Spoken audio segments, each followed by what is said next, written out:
ఏంటి అసలు నీ గోల్ ఏంటి అసలు? ఎట్లా ఉండాలి ఫైనల్‌గా? ఇప్పుడైతే నెక్స్ట్ ఇయర్ వరల్డ్ కప్ లో ఉండాలని ఉంది. ఇప్పుడు వచ్చే 19 వరల్డ్ కప్ నా ఫస్ట్ గోల్ ఇప్పుడు. హ్మ్. దాంట్లో బెస్ట్ ఇప్పుడు ఈసారి త్రిషాకి ఎంత పర్ఫార్మెన్స్ చేసినా దాన్ని బీట్ చేయాలని ఉంది అంతే. ఓకే. అంటే నేషనల్ స్థాయిలో కూడా చాలా మంది ఇప్పుడు ఉమెన్ క్రికెటర్ కూడా విపరీతమైన పోటీ పెరిగింది.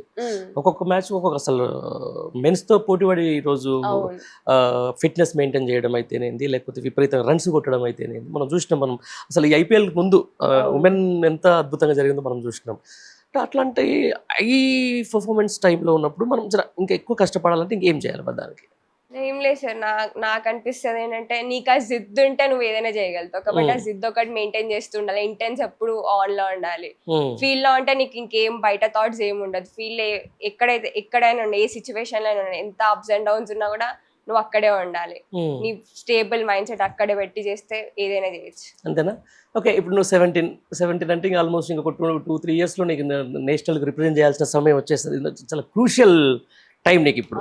రేపు అండర్-19 వరల్డ్ కప్ కనుక ఆడితే అక్కడ పర్ఫార్మెన్స్ చాలా ఇంపార్టెంట్. ఎట్లా ఒత్తిడిని అవన్నీ తట్టుకోవాలంటే దేన్ని ఆశ్రయిస్తావు? మెడిటేషన్ చేసి సరిపోద్దా?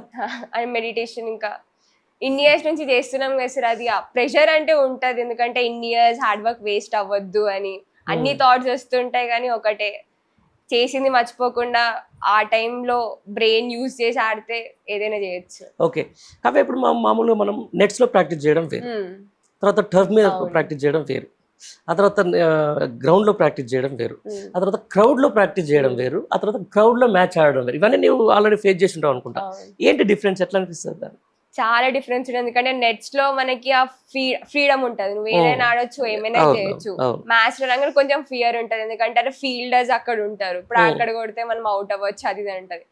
అది ఒకటే. మళ్ళీ మొత్తం క్రౌడ్ లో ఉన్నప్పుడు అది ఇంకొక డిఫరెంట్ ఫీల్. అన్నిట్లో డిఫరెంట్ స్టేజెస్ ఉంటాయి. ఇప్పుడు ఈ హోల్ జర్నీలో నువ్వు ఇప్పటిదాకా మెమొరబుల్ ఏదమ్మా?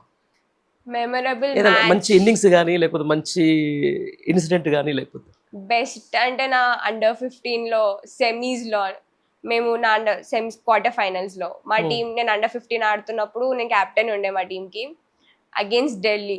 ఆ మ్యాచ్ మేము విన్ అయితే క్వాలిఫై అవుతుండే. నైట్ ఒక ఇన్సిడెంట్ అయినుండే. మేము ఫుల్ ట్రావెలింగ్ లోనే ఉండే. నైట్ మేము అక్కడ కొంచెం సీన్స్ అయినుండే, దానివల్ల మేము ట్రావెలింగ్ లో ఉండే. Next day early morning 5 o'clock bus start అవుతుండే మ్యాచ్. ఎక్కడది మ్యాచ్? రాజ్కోట్ లో నియర్ బై, ఢిల్లీలో ఉండే మ్యాచ్ అగేన్స్ట్ ఢిల్లీయే. ఫుల్ చలి ఉంటుండే అక్కడ. ఫస్ట్ మ్యాచ్, ఆ మ్యాచ్ లో అందరు బ్యాటర్స్ అందరు ఫ్లాప్ అవుతుండే. నేను ఇంకొక వికెట్ కీపర్ వైస్ కెప్టెన్, మేము ఇద్దరం ఉండి ఆ మ్యాచ్ ఫినిష్ చేసాం. ఆ మ్యాచ్ గెలిచాం. అది బెస్ట్ ఇన్నింగ్స్ ఉండే. అంతేనా? తర్వాత ఇక్కడికి నేషనల్ టీంకి వచ్చిన తర్వాత నేషనల్స్ లో కూడా చాలా మ్యాచెస్ ఉన్నాయి. అంటే చాలా మ్యాచెస్ ఫినిష్ చేసినవి ఉన్నాయి. అన్ని చాలా బెస్ట్ ఉన్నాయి. కానీ అది మాత్రం బెస్ట్ ఎప్పటికీ మ్యాచ్. అంతే. ఫైనల్ అంటే ఫైనల్ లాంటి మ్యాచ్ అది. అదే right. End of the day ఎవరో నీ ఫేవరెట్ ప్లేయర్ పెర్రీ అన్నావు కదా. మామూలుగా ఇండియన్ దాంట్లో వస్తే స్మృతి మందన. ఓకే. ఒకవేళ అవకాశం వస్తే దగ్గర కలిసే అవకాశం వస్తే ఏం మాట్లాడతావు?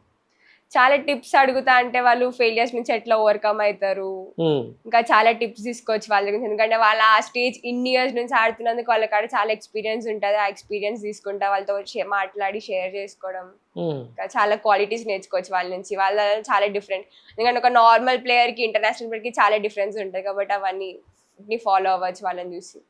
ఇప్పుడు మామూలుగా క్రికెట్లో స్టాండర్డ్స్ పెరిగినాయి.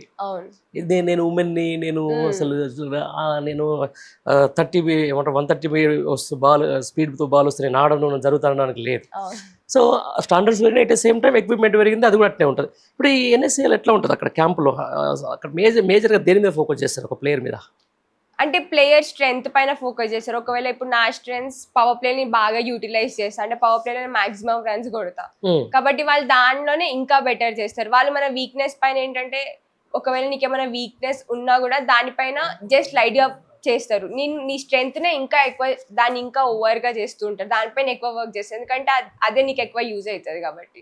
సో మాక్సిమం నీ ఒక ప్లేయర్ కున్న స్ట్రెంగ్త్ పైన ఎక్కువ వర్క్అవుట్ చేస్తూ ఉంటారు. ఎట్లా ఉంటుంది అక్కడ మార్నింగ్ నుంచి ఈవినింగ్ షెడ్యూల్?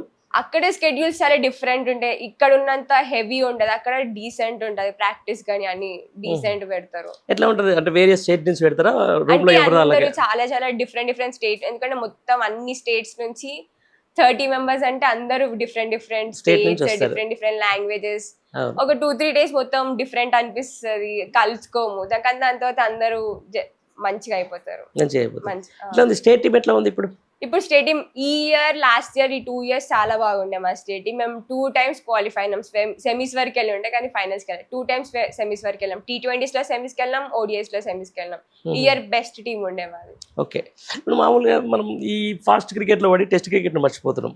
ఒకవేళ అవకాశం వస్తే లేదు నువ్వేమో అగ్రెషన్ అంటున్నావు, అవును. బట్ ఒకవేళ టెస్ట్ అవకాశం, ఒక టెస్ట్లో ఆడాల్సి వస్తే అప్పుడు ఎట్లా? అప్పుడు నేను నా మైండ్ సెట్ చేంజ్ చేసుకుంటా. ఆ గేమ్ ఉంటే నాది 2 games. According to the situation I change my mind set. So అంతే, ఏదైనా కూడా కాలం అన్నిటికీ సమాధానం చెప్పుకుంటూ వాళ్ళంటావు.